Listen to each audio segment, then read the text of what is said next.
9:30 AM, Huwebes, tinawagan si Kate ng sekretary niya sa intercom. May bisita raw siya. Mrs. Annette Sevilla. Si Annette, bakit siya nito pinuntahan? Hindi agad nakilala ni Kate si Annette. Tumaba ito, pumuti at gumanda. Kate Almeda, maluwang ang ngitiing bati ni Annette. Kamusta ng big shot ngayon? Ginagap ni Kate ang inabot na palad ng babae. Ikaw nga dyan ngayon eh. Balita ko. Giniya niya ito sa magkaharap na pang-isahang sofa sa isang panig ng opisina. Please sit down. Sinurpresa mo ko ah. Naupo si Annette. Ano, kamusta? Nagbalitaan sila ng kani-kanilang estado sa kasalukuyan. Pagkarani parang mga teenager na binalikan ang kanilang high school life. Kilala mo si Divine, di ba? Natatawang tanong ni Annette. Oo, si Divina Gracia yun. Si Miss Mahinhin, nakakatawa ka mo. Hindi ba siyang pinakasimple at pinakamahinhin sa barkada natin noon? Oo nga, siya pa yung unang-unang nag-asawa. 3 lang anak niya. Akala namin magmamadre. Yun pala'y close at kikay ang loka. Natawa si Kate. May nasabi nga pala sa akin si Cecil pagkuway naalala niya. May in-organize daw kayong get-together party? Nagpunta siya rito eh. Nasabi nga sa akin ini-invite mo ko. Sa Sabado yata, hindi ba? Nabawasan ng sigla sa ngiti ni Annette. Tumikim pa muna ito bago sumagot.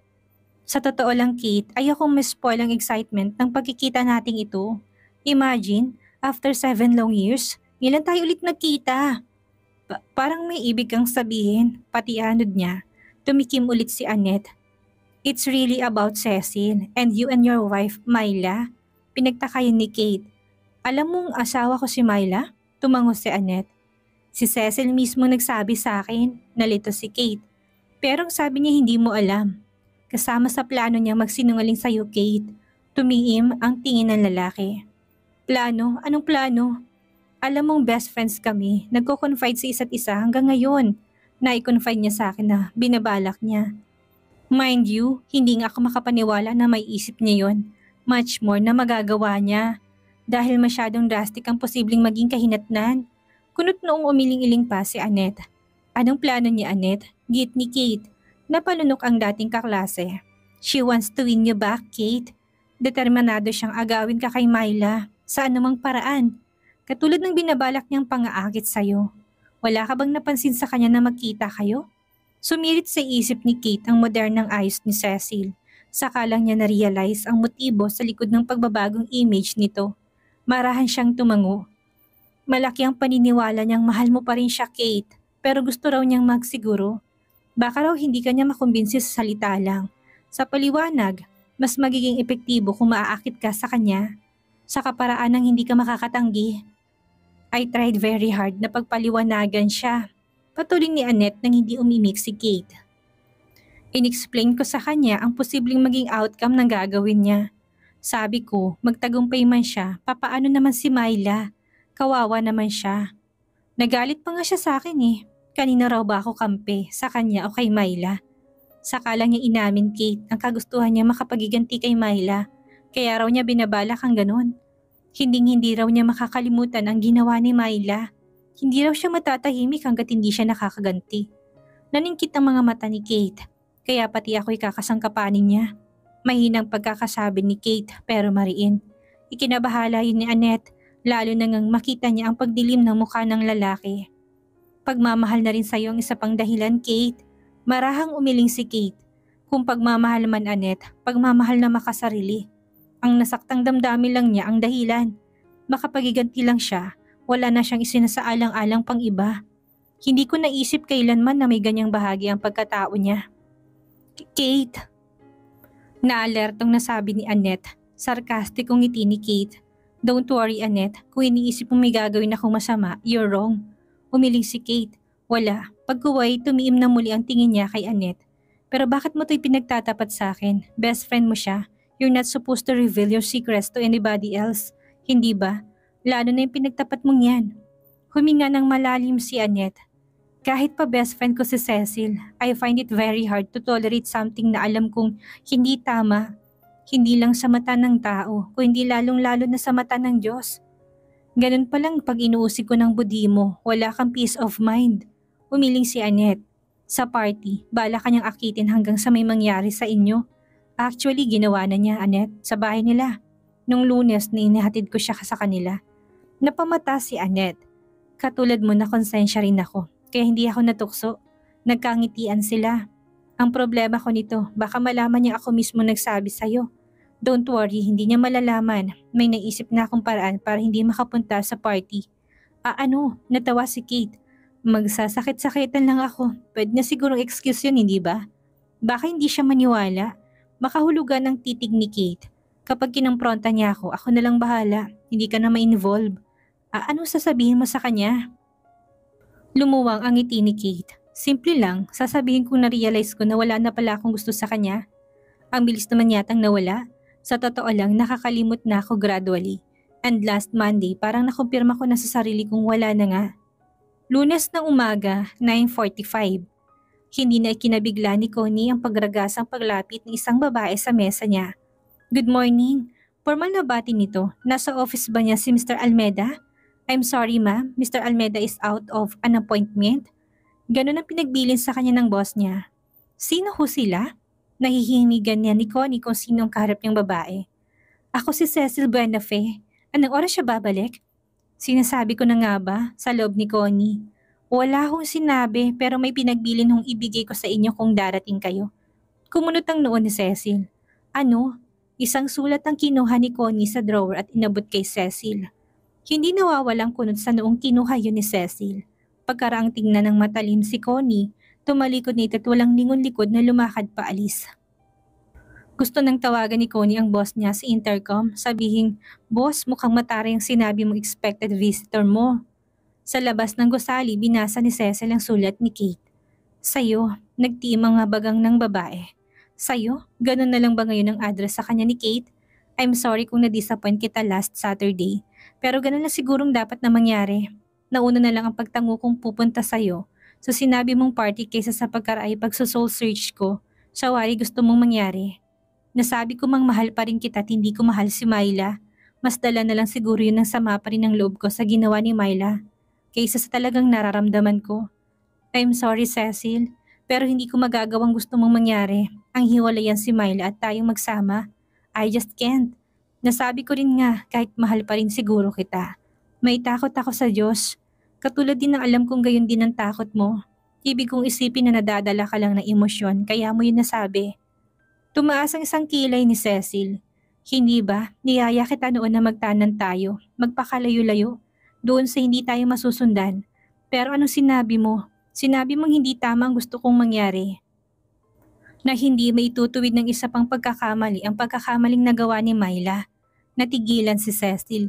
Hindi ba't sabi mo na magpapalala lang yun sa mga nangyayari? Dahil paano siya kung tatalikuran ko ang pananagutan ko sa kanya? Malalagay siya ang pamilya nila kamo sa malaking kahihiyan na baka kung anong hindi magandang maging konsekwensya. Sinabi mo pa nga na hindi ko matatalikuran ang katotohanang may pananagutan ako sa kanya. Napalunok si Cecil. Ibig ko ngang isipin hindi talaga totoo sa loob mong gusto mong mangyari. Baka kako, hindi pala naghihilom ang nasugatan mong pride. Naintindihan ko, natitiyak kong makakakita ka ng isang papalit sa akin sa puso mo. Makakakita ka Cecil dahil walang lalaki hindi magmamahal sa'yo. Sa pamamagitan man lang na sulat na ito. Ibig kong ipaabot sa kaalaman mo na hangad ko ang lahat ng maganda para sa iyo. Kate. Napapalunok ng marahang itiniklop ni Cecil ang sulat ni Kate at nilagay yun sa kanyang shoulder bag. Bago tuluyang lumayo ay tinapunan niya ng tingin ng building. Goodbye Kate. I'm sorry. Idadalangin ko maging maligaya ka pa rin sa piling ni Myla. Mula sa bintana ng kanyang private office, tinatanaw siya ni Kate. Pinagpapasalamat ng lalaki ang pangyayaring ganoon ang naisip niyang paraan sa pagpapaabot kay Cecil na gusto niyang sabihin dito. Alam niyang makakaunawa si Cecil. Gayunpaman, normal lang na may maramdaman din siya sa tuluyan ng paglalayo ng kanilang mga landas. Pero mas lamang ang panghihinayang kaysa sa dapat sana ay maramdaman niyang talaga. Lingid sa kaalaman nilang dalawa, may nakakita kay Cecil paglabas nito ng parking lot. Si Dennis, ang dating masugid na maliligaw ni Myla noon. Si Myla ang nasa sala nang tumunog ang buzzer. Nasa likod ng bahay si Loleng at naglalaba. Sumilip si Myla sa bintana. May lalaki sa labas ng gate. Nakaparada sa tapat ng bahay nilang isang delivery van. Nilabas niya ito. Bakit ho? Tanong niya habang naglalakad papunta sa gate. Ito ho bang bahay ni Mrs. Myla Almeda? Tanong ng lalaki. Naka-uniform ito ng kilalang kumpanya na home appliances. Oho, ako nga si Mrs. Almeda. Bakit ho? Washing machine ho, Mrs. Sabi ng lalaki. Pinapadeliver ng mister nyo. Binuksan niya ang gate. Tuloy ho kayo. Oho, inutusan ng lalaking mga pahinante. Pinabubuhat ang washing machine at pinapapasok sa bahay. Nang maipasok yun at mailagay sa lugar na itinuro ni Myla, pinapirma ng lalaki si Myla. Delivery invoice. CBO, pinilas ng lalaking isang kopya. Kopya niyo, Mrs. Pinakapal na rin ho ng guarantee. Tumango si Myla. Wala nang mga nag-deliver ng washing machine ay natitigilan pa rin siya. Binili ba ni Kate ang washing machine para hindi siya mahirapan sa paglalaba? Siguro, baka naawa na si Kate sa kanya. Baka nakikita nitong pagsusugat ng mga daliri niya. O nahihiya lang si Kate kay Loling. Ayaw nitong maisip ng katulong na washing machine lang, hindi pa siya nito maibili. Mas malamang yung huli. Ay, Ate May, ang laki! Natutuwang bulalas ni Loleng nang makita ang appliance. Mas malaki pa sa washing machine natin sa bahay at may dryer pa. Sisipagin sa paglalaba ang gagamit nito. Kaya nga siguro binili ng Kuya Cake mo yan para sipagin kang lalo sa paglalaba. Matabang na biro ni Myla. Naisip ko kasi nasa jet age na tayo kaya tama lang siguro na sumunod tayo sa takbo ng sibilisasyon. Hindi ba, Loleng? Masyado namang primitive ang paglalaba pa sa kamay. Yun ang sinabing dahilan ni Kate. Pakiwari ni Myla hindi lang kay Loleng ina-address ni Kate ang sinabi nito. Parang mas sa kanya. Paano naman kuya, yung mga can't afford? Nangingiting salag ni Loleng. Nagkibit balikat si Kate. Magsikap silang maging can afford. Nakangiting sagot. May napansin si Kate, hindi nakikihalo si Myla sa pag-uusap nila ni Loleng. Katulad ng ginagawa nito may ilang araw na. Parang dumisistansya sa kanya si Myla. Dinala niyang isipin yun hanggang sa pamamahiga ng gabing iyon. Natingnan niya ang relo, pasado 10:00 na. Hindi pa pumapasok sa silid nila si Myla. Kunot noo siyang tumayo, lumabas ng silid. At tumingin sa salas, patago. Sina Myla at Loleng nag-scrabble, nakaharap sa kinaroroonan niya si Myla. Kitang-kita ni Kate ang masayang bukas na mukha nito. Nangingiti sa board ng Scrabble na waring iniisip ang salitang idudugtong. Noon niya na pagmasdang mabuti ang asawa. Magandang-maganda ito sa tingin niya kahit walang make-up. Parang gandang dalaga, natural na natural. Tumaas pang isang kilay ni Myla habang nakabitin pa rin ang ngiti sa magagandang labing, walang pampapula. Sawari patuloy na pag-iisip. Inaplos-aplos pa ni isang dalirang gilid ng baba. Noon lang nakita ni Kate ang asawa sa isang unguarded moment nito. Malayong malayo sa ekspresyong nasa mukha kung kaharap siya. Takot na parang naiilang, ngumiti man ay parang alanganin, at tumingin man sa kanya'y sulyap lang. Malayong malayong personalidad ni Myla nung dalaga ito sa personalidad nito ngayon. Ito ba ngayon ang talagang katauhan nito? Ate naman, reklamo ni Loleng ang pumutol sa pagmumuni-muni ni Kate. Ang tagal mo namang tumira eh. Kinamot pa ni Loleng ang batok. Natawa si Myla. Wala akong maiisip eh. Binara mo kasi yung ititira ko sana. Eh di magpas ka na muna. Suwestyon ni Loleng. Dinilaan to ni Myla. Ayoko nga, eh di nawalan ako ng score. Wala sa loob na napangiti si Kate sa naging aktwasyon niyon ni Myla. Mabuti pala't si Loleng ang naging kasama nila sa bahay. Napapasaya pala nito si Myla. Ramdam ni Kate na nabawasan ang guilt niya sa ginawa niyang pagpapahirap sa kabiyak. Tumikim siya bilang pagpaparamdam. Napatingin si na Myla at Loleng sa kinaroroonan niya. Nawalang bigla ang sigla sa mukha ni Myla. Nagkakasarapan yata kayo ah. Nakangiting sabi niya. Hindi niya nasabi ang sasabihin sanang, gabing-gabi na, matulog na kayo. Pwedeng tapusin na lang namin to ni ate kuya? Tawad pa ni Loleng. Nagkibit balikat si Kate. Okay. Nakangiting sagot at bumalik na sa silid. Hindi siya nakatulog kaagad hanggat hindi pumapasok ng silid si Myla at tumabi sa kanya. Ginising siya ng panunubig. Bumangon siya upang magpunta sa banyo na matigilan siya sa nakita. Pabuyang niyang ang posisyon ni Myla sa pagkakahiga at nalilisan ito. Lantad na lantad ang mapuputing hita. Nag-init ang pakaramdam ni Kate. Nilalabanan ang tuksong tinungo niya ang banyo. Papadaan sa paanan ng kama pabalik, napatingin siya ulit sa mga hita ni Myla. Napalunok si Kate. Lalong nag-init ang pakaramdam niya. Humagod pataas ang tingin niya at tumigil sa mayamang dibdib ng asawa.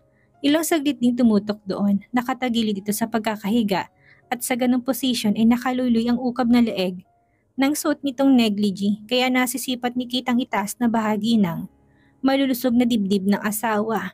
Nang muling mahigay tumagilid siya paharap kay Myla. Nakita niya wala nang dati nakikita niya roong paghihirap ng loob. Manapa ay aliwalas pagmasdan ngayon ang magandang mukha ng asawa. Nakakaakit haplusin ang makinis na kutis. Muling napalunok si Kate, asawa na niya si Myla, hindi ba? Anumang oras na gustuhin niya ay maaari niya itong angkinin. Katulad ng dati na niyang ginagawa, nang sumirit sa isip niya ang kalagayan ng kabiyak, buntis nga pala ito, napangiti siya sa tiyan ni Myla. Matagal, sa kung anong hindi niya malamang dahilan, ramdam na ramdam niyang tuwang lumukob sa kanya habang pinagmamasdan ang bistado ng umbok sa sinapupunan nito. Pumikit siya at may ngiti sa labing nakatulog.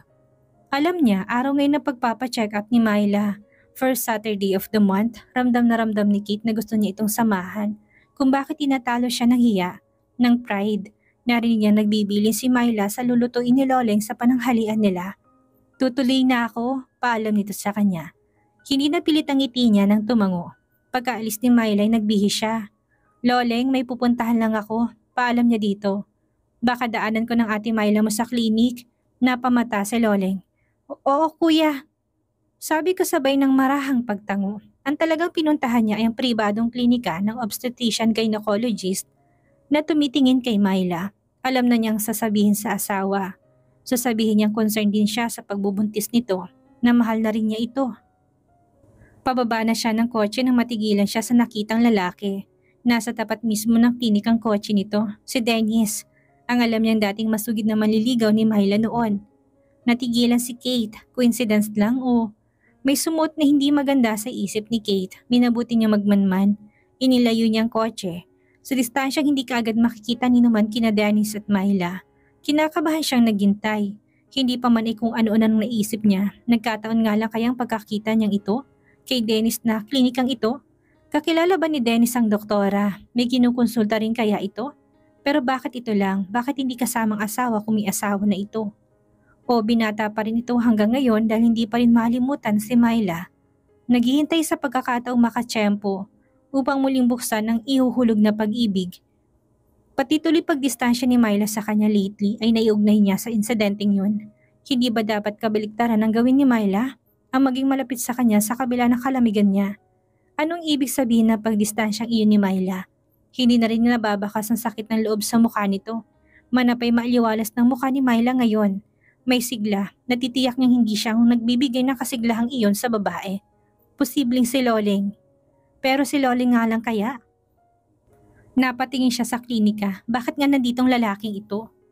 Tanong ng utak niya, makaranang may isang oras ay nakita niyang lumabas ng klinika si Myla. Kasunod si Dennis, nag-uusap ang mga ito sa may kotse ni Dennis. Parang may sinasabi si Dennis na hindi gusto ni Myla dahil nakita niya umiling-iling ang babae. Pero mukha namang hindi galit si Myla. Tingin pa nga niya nangingiti ito. Parang nagpipilit si Dennis pero patuloy sa pag-iling si Myla. Hinawakan pa man din ni Myla sa kamay si Dennis at pagkuway tinalikuran na ito. Isang paparating na taxi ang pinara ni Myla at sumakay doon. Sinundan niya ng tingin ni Kate at nang mawala sa pananaw niya binalik ang matalim na tingin kay Dennis na papasakay sa kotse. Gusto niya itong kumprontahin, ipamukha na asawa na niya si Myla. Wala na itong karapatan pang suyuin ang kanyang kabiyak. Ngunit na naigang kahinahunan sa kanya, isa pa, wala pa naman siyang matibay na ebidensyang magpapatotoo sa hinala niya. Baka siya pang mapahiya kay Dennis. Kahit masama ang loob, pinabayaan na lang niyang makaalis ang lalaki. Makikiramdam na muna siya. Susubaybayan ang mga kilos ni Myla. Hanggat wala siyang nakikitang senyales, hindi siya kailangang magpadalos-dalos. Binuhay niya ang makina ng kotse at pinaandar yun palayo. Hindi niya alam kung pinagtaka ni Myla ang mga kilos niya ng maghapong iyon hanggang kinagabihan. Hindi naman niya masabing pinuntahan niya ito sa klinika at pinagselosan niya si Dennis. Mag-iisip si Myla, magtataka kung bakit naninigbuho siya. Pinagtaka pa nga niyang pangyayaring walang binanggit si Myla sa nasabi niya kay Loleng na baka madaanan niya ito sa klinika kanina. Kung sa bagay, hindi naman niya tiniyak at nagpapasalamat nga siya na hindi niya nagawa. At least, maaring isipin ni Myla na hindi siya nagseryoso. Tinalikuran niya si Myla na nakahiga na sila. Hindi kumikibo si Myla at hindi niya gusto yon. Parang balewala dito ang pagpapakita niya ng kalamigan. Sumirit sa isip niya si Dennis. May nangyari bang hindi niya alam? May binabalak ba to? Sumunod tuloy sa alaala niyang insidenteng nag-usap sila noon ni Dennis nung graduating na sila sa high school. Si Myla ang topic ng usapan nila. Ang swerte mo naman pare. Yung hinahabol-habol ng maraming cats, ikaw naman ang hinahabol-habol, sabi nun ni Dennis. Ang tindi ng imagination mo pare, sagot niya. Bakit naman niya ako hahabulin? Ikaw na mismo nagsabi ngay maraming cats ang mahabol-habol sa kanya. Kasama ka pa nga, hindi ba? Ang daming chicks nang mahabol-habol sa'yo. Bago niya ako habol-habulin pare, ikaw na muna. Hindi nga ganyan ang sitwasyon eh. Laking tuwa ko na sana kung nagkaganyan nga. Kaso ikaw talagang kursunada eh. Wala akong napapansing kursunada niya ako, kaya paano kita paniniwala ang umahabol-habol siya sa akin? Huwag kang magagalit pero nagsisinungaling ka pare. Nagbubulag-bulagan, nagbibingi-bingihan. Halatang halata namang may gusto siya sa'yo. Hindi mo syempre may expect na sabihin niya yun dahil babae siya. Natural lang na talunin pa rin siya ng delikadesa. Pero sa mga mata niya at sa body language na lang ang pagkaharap ka, halatang halata mo hindi ba? Nung prom na lang natin, napatunayan mo na. Huwag mo sabihin hindi pare. Na-corner siya noon ni Dennis pero sinabi niya, karangalan ko sanang ako ang matipuhan niya pare. Ang kaso hindi ko siya type eh at saka alam mo namang may girlfriend na ako hindi ba? Matagal siyang tinitigan noon ni Dennis para may binabasa sa mukha niya. Halimbawa bang pikutin ka niya at mapilitan kang pakasalan siya, hindi mo kaya siya matututuhang mahalin? Kahit parang imposibleng mangyari ang sinabi mo pare, hindi siguro. Hindi ko siya talaga type. Huwag kang magsalita ng tapos, baka hindi mo magawa. Magagawa ko siguro dahil kung talagang ayaw mo, mahirap mong magustuhan. At saka hindi naman siguro ganyang kalaki ang pagkagusto niya sa akin para makaisip siyang pikutin ako. Matagal ulit siyang tinitigan ni Dennis, nangingiti. Only time will tell pare. Kumunot ang noon ni Kate. Mali siya't tumama si Dennis sa waring precognition nito. Pinikot nga siya ni Myla.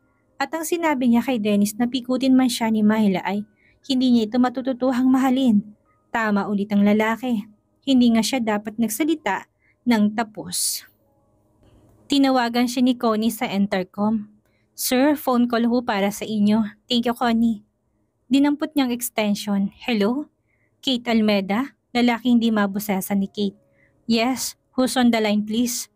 Hindi mo na nga siguro natatandaan ang boses ko. Si Dennis Aguilar. Last meet tayo sa high school, remember? Si Dennis. Natatandaan ko syempre, pinilit niyang magboses normal. Kamusta? Napatawag ka? Busy ka ba? Not at the moment. Can we talk then? Kumunot ang noon ni Kate. Saan ka tumatawag? Dito sa ibaba sa lobby. Nag-iisa ako dito sa office ko. Why don't you come up? Nasa third floor ako, room 303. Okay, I'll be right there. Natitigilan, binaba ni Kate ang telepono. Anong kailangan nito sa kanya? Anong pag-uusapan nila? Tungkol ba kay Myla? Sir, pamaya may tawag ni Connie sa intercom. Mr. Dennis Aguilar wants to see you. In-expect niyo daw ho siya? Oo, Connie, patuloyin mo. Yes, sir. Bumukas ang pinto ng private room ni Kate at bumungad si Dennis. Impressed si Kate, waring lalo pang gumandang lalaki si Dennis sa tingin niya. Ang 7 taong nadagdag sa edad nito ay nakapagbigay dito na higit pang karisma at otoridad. Hindi talaga katakatakang habulin to ng mga babae nung nasa high school sila. At maging hanggang ngayon siguro, hindi masabihin na lalaki malakas ang kutob ni Kate na binata pa rin ito. Mahigpit silang nagkamay, nagpalitan ng pleasantries. Coffee? No thank you. Tinigilan ko ng pag-inom ng kape sa advice na rin ng doktor. Tumatas ng konti ang BP ko. Juice? Ngumiti si Dennis. Sige. Tinawagan ni Kate sa intercom si Connie at nagpapasok ng fresh orange juice. Alam kong hindi mo inaasahan ang pagkikita natin ito, Kate. Bahagya pang formal ang timbre ng boses ni Dennis. Nang muling tumingin kay Kate, ngumiti si Kate. Humigit kumulang, nahihimigan na niya ang tungkol kay Myla ang pinunta ni Dennis. Tumikim si Dennis, huminga ng malalim kapag uwan. Waring saglit na nag-atubili sa sasabihin bago to tinuloy. Kahit naman nung nasa high school pa tayo, naging prangka tayo sa isa't isa, hindi ba? Nananala ka bang tingin ni Dennis kay Kate? Tungkol kay Myla ang pinunta ko dito. Anito, tumango siya. Ganyan ngang naiisip ko. Alam kong nangyari, naalala ko nga yung nasabi ko sa'yo noon. Parang nagdilang anghel ako, kahit ako rin ang nasaktan sa pagdidilang anghel kong iyon. Bahaging natawa si Dennis. Alam mo kung bakit hindi ba? Muling tumango si Kate. Ano ngayon ang ibig mong sabihin? Tanong niya. I hope you won't get offended, Kate. Wala akong intensyang makialam sa pagsasama niyo ni Myla. At kung nagkataon lang na alam kong mahal mo rin siya, hindi man kasing tindi ng pagmamahal niya sa'yo. Hindi ko itutuloy ang pinaglakasan ko ng loob na gawin ngayon. Nagpapaintindi ang tingin ni Dennis kay Kate. I love her so much, Kate. So much, kaya concern ako sa happiness niya.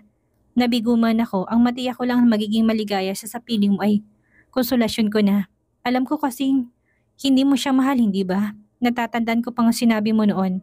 Napikutin ka man niya, hindi mo siguro siya matututunang mahalin.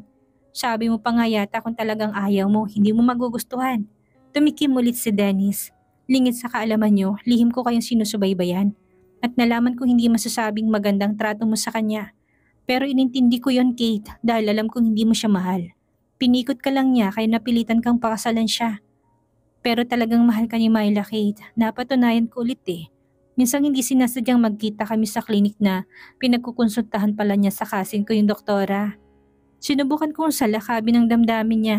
Nagbabaka sakali ako. Pero napatunayan kong one woman siya talaga. Kate, ikaw lang talaga. Kagaya ng nasabi ko na sa'yo noong nasa high school pa lang tayo, napakaswerte mo. Nang hindi umimik si Kate ay nagpatuloy si Dennis. Alam kong kahit mahal na mahal ko pa rin siya ay wala na akong karapatang panghimasukan pa ang pagsasama niyo.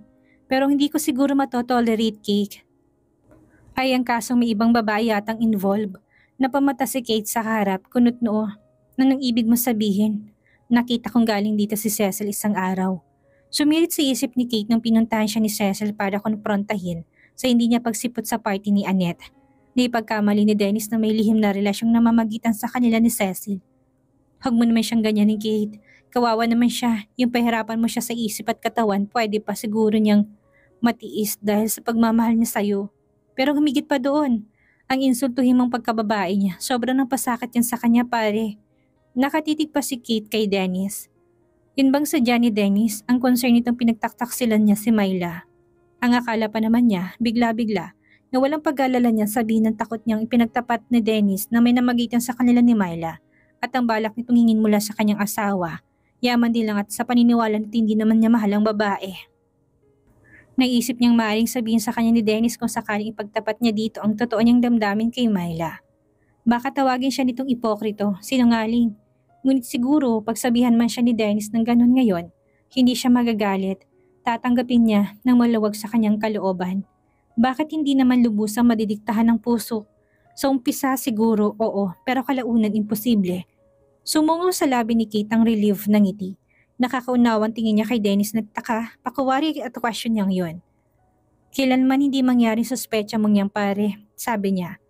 Dahil hindi ko magagawa, hindi ko man minahal sa umpisa si Myla. Dininan pa niya sa umpisa. Hindi lalo na ngayon nagising ng puso ko mula sa masamang panaginip at napagtanto kong natututunan ko na siyang mahalin. Ngayon pa ba ako magtataksil? Si Dennis ang napamata kay Kate. Tumango si Kate. Wala ka nang alalahanin, pare. Mahal ko na si Myla. Mahal na mahal. Sinasabi rin niya ng mga mata niya pero lalong-lalo ng puso niya. Nagliwanag ang mukha ni Dennis, nakangiti na ring tumango. Nagbiro si Kate. Naisip ko lang, pare. Hindi ka ba na-attract kay Cecil kahit konti? Hindi mo ba binalak na ligawan siya kahit minsan? Hindi pa muna nakasagot kagad si Dennis pagkuway unti-unti nang nangiti. Sa totoo lang, pare, anito, kinukonsider ko ng bagay na yan eh. Tiniyak ko lang talagang damdamin mo ngayon kay Myla. Ngayong nalaman kong mahal mo na rin siya, baka nga ituloy ko na lang talaga. Parehong lumuwag ang ngiti nila. Hindi ang nakangiting pag-aabot ni Kate ng pasalubong ang kinabigla ni Myla, kundi ang paghalik nito sa kanyang labi. Matunog at may diin ang halik ni Kate na waring kuryenteng rumagasa sa buo niyang katawan. Ilang saglit din siyang natigilan, hindi makapaniwala sa aktwasyong iyon ng kabiyak. Nang payakap siyang ilakad ni Kate papunta sa silid saka pa lang siya waring natauhan sa pagkabigla. Ano to? Naitanong niyang tingnan ng laman ng shopping bag. Nakakahon pang laman nun, 2 kahon. Isang malaki at isang maliit. Buksan mo. Hindi utos yun, manapay matamis na pag-uudyok. Hindi na itago ni Myla ang kasiglahan ng buksan niyang mga kahon. Ang laman ng malaking kahon ay isang napakagandang maternity dress. Kulay baby pink. Sa itsura pa lang nun sa telet disenyo ay alam niyang mamahalin yun. Nagustuhan mo ba? May lambing sa boses ni Kate. Nakangiting tumango si Myla. Ang ganda. Binuksan niya pagkaraan ng maliit na kahon. Isang pares ng napakagandang semi-flat shoes ang laman nun. Gamusang baby pink din. Simple pero elegante. Magka-taste sila ni Kate. Maganda ba? Sinulya pa ni Myla si Kate, nangingisla pa mga mata sa kaligayahang tumango ang babae. May concert si Luciano Pavarotti sa Sabado. Bumili ako ng tiket, yan sana gusto kong isuot mo. Napatingin si Myla sa kabiyak. Halo-halong damdaming lumulukob sa kanya ng mga sandaling iyon. Nilapitan siya ni Kate at mahigpit na ikinulong sa dibdib. Naluluha-luha ng tiningala ni Myla ang asawa. Kate, ang pagtatanong ay nasa kanya ring mga mata. Nabasa yun ni Kate. Nangingislap ang mga matang tumanguto. I love you. Kung ina-analyze mo mga actions ko lately, malalaman mo. Ang totoo niya ay masamang-masama ang loob ko sa pagsaselos ng makita ko kay ni Dennis sa klinik. Natakot pa nga ako na ibaling mo ng pagtingin mo sa kanya dahil sa kaistupiduhan ko. Pumatak ang luha ni Myla. Alam niya, sinabi ni Loling natutuloy sa klinika si Kate. Kung magagawa ko noon pa sana, hindi pa ba sapat ang panahong pinaghintay ko bilang patunay? Patuloy mo man akong saktan, hindi magbabagong pagmamahal ko sa'yo. Matitiis kong lahat basta kapiling kita, ganyan ang pag-ibig ko sa'yo. Na-touch si Kate. Pinahid itong kanyang luhat lalong hinigpitan ng yakap sa kabiyak. Ang tiyan ko, ani Myla. Lumuwag ang yakap ni Kate, nag-aalag na patingin siya sa tiyan ni Myla. Pagkuha na hinaplos niya ito ng may pagmamahal. Matagal-tagal din palang pinaghihintay ko, may suwabing kapiluhan ng ngiti niya. E di tanong mo kay doktora kung nang pinangituturo ni Kate ang pumigil sabihin ni Myla. I'll just wait. Yun pa ba ako hindi makakapaghintay? Buong tamis nang initian siya ni Myla. Naghinang ang kanilang mga labi bilang patunay ng kanilang pag-ibig sa isa't isa. Sumusumpa na anuman ang mangyari, hindi magwawakas ang kanilang pagmamahalan. Dito na po nagtatapos ang kwentong pag-ibig ni Myla at ni Kate. Maraming salamat po sa sumuporta at sumubaybay. Muli magkita-kita tayo sa susunod pa nating mga istorya.